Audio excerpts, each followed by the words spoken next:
Trading for beginners, aka back to basics, how to layer into a trade. This will work for swing trading, long or short. Good luck and enjoy. This is Dan Max at eXp Realty, aka the Trading Agent, and this is a back to beginner series, back to basics, new trader video, whatever you want to call it, for how to layer into a trade. Now, friends in the Discord room had questions. They want to know how we decided to pick our trades that we're currently in, say Apple, AMD, TLT, whatever, even GDX if you wanted to short it or hedge it. How to layer into a trade. Now, this is an art. I tell people this all the time. If you're expecting an easy answer, then you have not studied the past, because you will see that tops and bottoms, whatever you want to call it, for entry, short, long, whatever, it's not a perfect science. If you actually nail the entry on a trade, do not give yourself credit in the sense that you will be able to predict that consistently. I tell people that. That's more luck. Typically, I'm early or slightly late, but right perfect, like dot, ooh, that is incredibly difficult, because also, too, keep in mind, like, the market makers like to play games.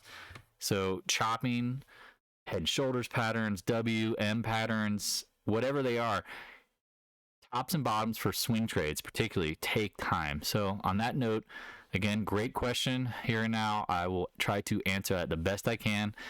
Be aware that this is not my trading computer, so I'll have to draw things on the fly, but I figured you guys who are watching this stuff, who really appreciate it, don't care, and you will actually appreciate seeing how the trade is drawn and laid out. So let's do this. Apple. Why did we start shorting Apple? First of all, we have to look at where it's come from, where it's going. This stock, we've nailed this many a times. We talked about volume breaking out. We talked about this being possibly a bear trap failing. We talked about this retest was probably going to be issues because the market, again, as Apple goes, so does the market. Hence why I typically trade it. It is not always easy to trade in the sense that it's Apple. If you've ever traded it, you know the long is typically easier than the short. So shorting. What are the first things that I'm looking for when I start trading? Again, I see it popping. I'm watching the downtrend. I notice it break. Okay. However, I know this action is a straight line move. As we've talked about a billion times, straight line moves are dangerous, because the more straight line they get, the more likely they're going to pull back just as hard.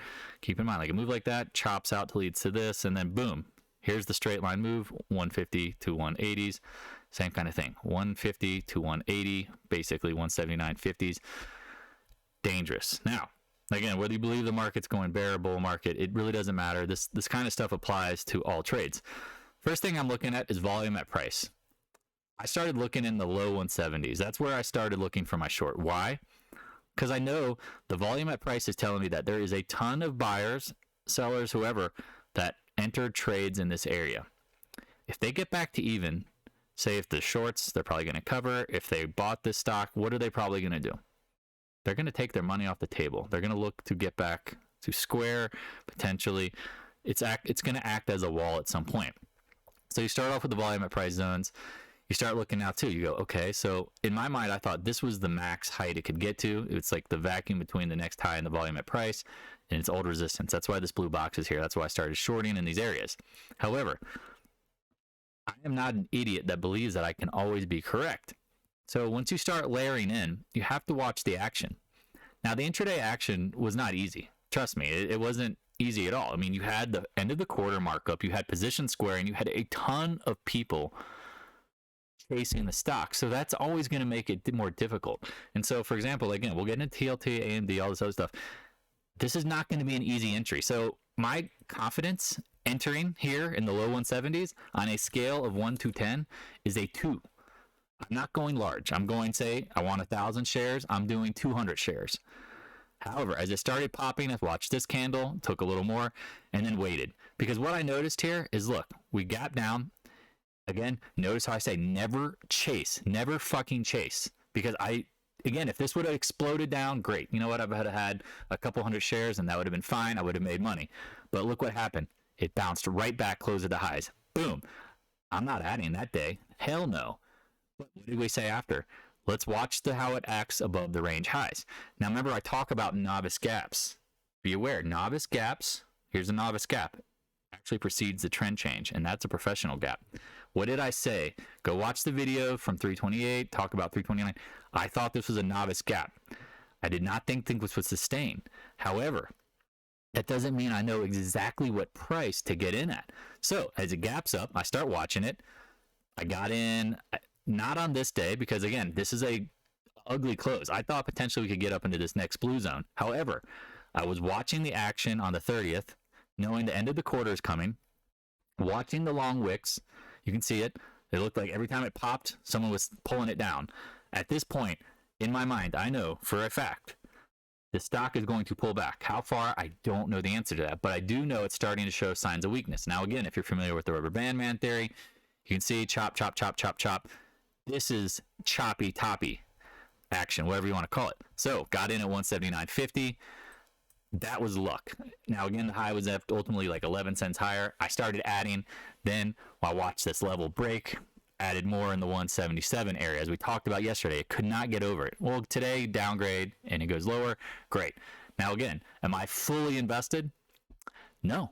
Think about the hourly. That same type of pattern could show up here on the daily. So now I've got 60%. I've got some puts because, again, I saw the retest. Again, I don't pick the top. I usually buy puts on the retest, the 180s. Again, I want to be slightly in the money or in the money with time. I've got till the 22nd. This action today doesn't necessarily confirm, hey, chase it again. No, you have your position. If you wanted to take a little off, we took a little off into the close yesterday because we never know what the jobs number. And now the action is what's going to be. Maybe an indecision candle, maybe some chop. Now, again, remember, the first day of the quarters today, maybe some new money comes into Apple and it pushes it a little higher. This is how you layer into a trade. I'm not all in. Apple short.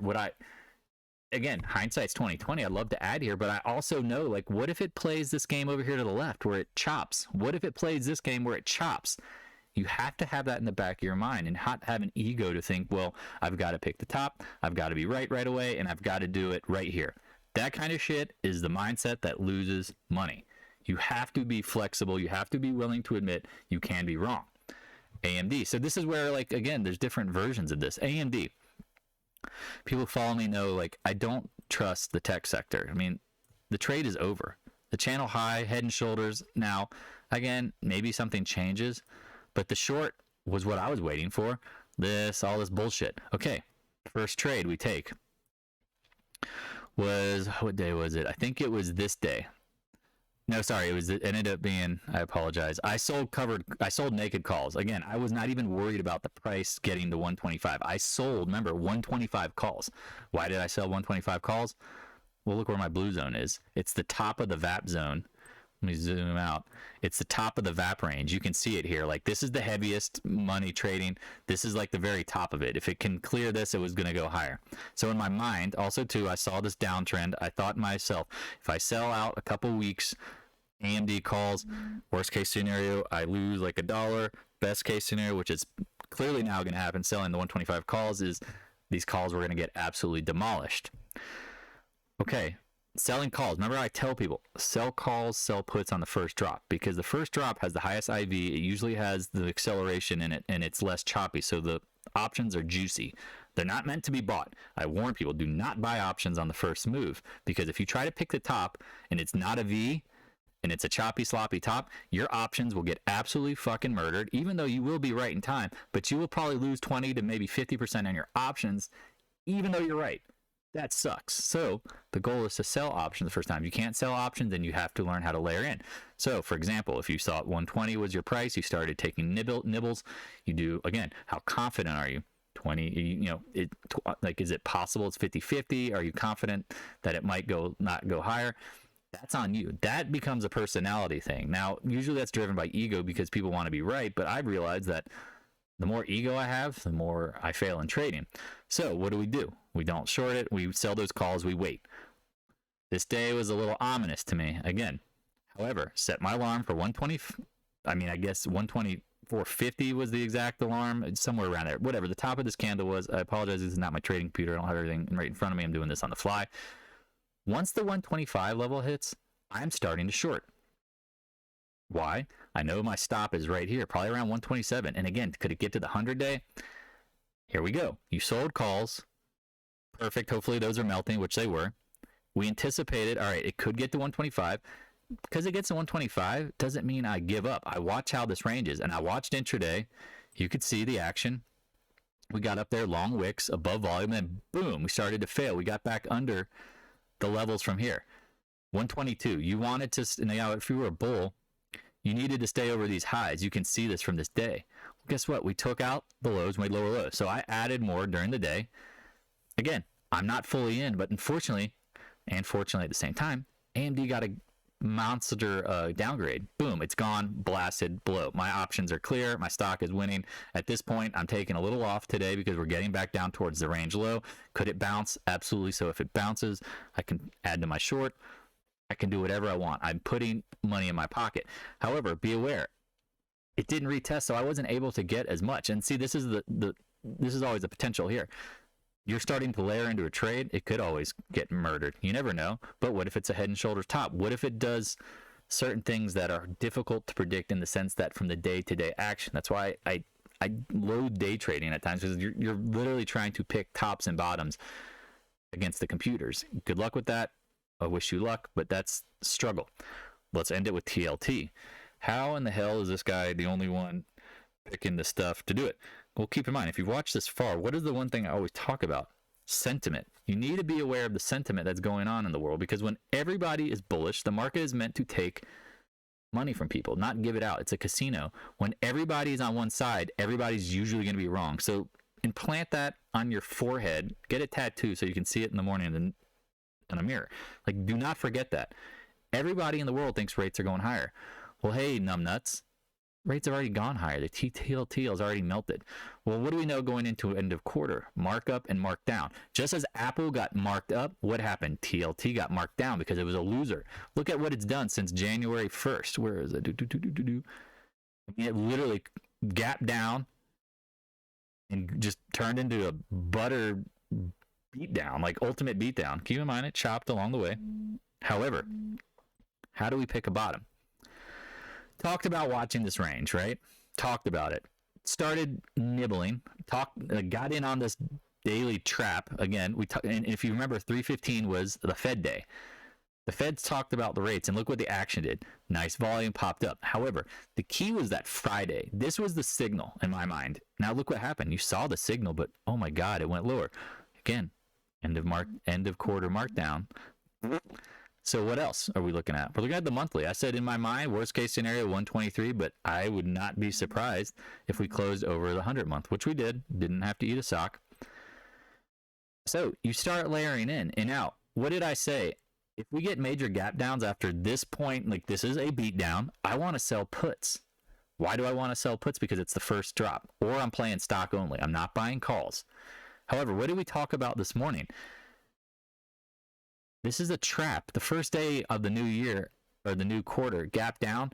I know people, smart people, are buying bonds. They're buying insurance because they expect inflation to come down from the previous levels. They know the Feds are in a fucking stuck position, and they know the market's already priced in the rate hike. So what is ultimately going to happen? This is due to bounce. Now, again, I'm guessing 136. Potentially, again, I have the VAP, or I have this blue zone. This area has been resistance. You can see it right here, 140s, 130, 140, easy money. I can go big because it's the TLT. I know central banks love American bonds. I know the central bank, if they end up taking the market down, which it looks very tired, we've talked about, where's that money going to go? TLT in bonds, whatever you want to call it. So I hope this kind of stuff helps. Again, how much you want to get in is how confident you are. I like to get in bigger on the downs because I know if I can see the wicks and the traps intraday after a big down move, it's no different than trying to chase an up move. Like, at some point there is a reversal coming. If you believe in straight line moves all the time, you are the idiot that the market is going to take money from. You have to be aware as soon as everything looks fairly certain. And when I say fairly certain, like everybody agrees, everything looks set up perfect to go higher. For example, like Apple, you have to have the cognitive ability to go, oh shit, I probably need to start taking profit. As I say every time, the more you're up, the more you take profit. Not because it's a fear thing. It's just, anyone who's been following me for any time, what did we say about Tesla many months ago in November, December. This is not the beginning of a big up move. This is the fucking end. And if you didn't take profits, look what happened. You're still trying to figure out if you're ever going to get there again. And so that's one of the things that I'm always worried about. Is like, what if I don't sell and I never see those prices again? Once you've been through that, and a lot of us have in the Discord room, and you see that, you will never be scared of selling, because you know in your mind, if I'm wrong and I hold this, opportunity cost first, there's going to be opportunities you're going to miss out on. Second, you're not guaranteed of a retest. So are there V-tops? Yeah, every once in a while. But here's your retest. And guess what? We screened from the top of the hill. Please start taking profit. I actually shorted this. I took 100 points in nothing, but I should have held it. I just didn't. Again, it's hard to short Elon Musk. But anyway, another video, another time. I hope this kind of stuff helps. Please stop by the Discord room if you have questions. Please subscribe if you appreciate this kind of content. Share it with your friends. I don't care. We're here to help each other. And again, if you have the mindset that you can overcome the emotions of this stuff, it's not rocket science. I'll talk. Thanks for watching. For more trading knowledge and insight, click on the videos on the right, and also join the Discord room. Link is in the description below. If you have any questions, please stop on by the Discord room and let's chat. Thank you.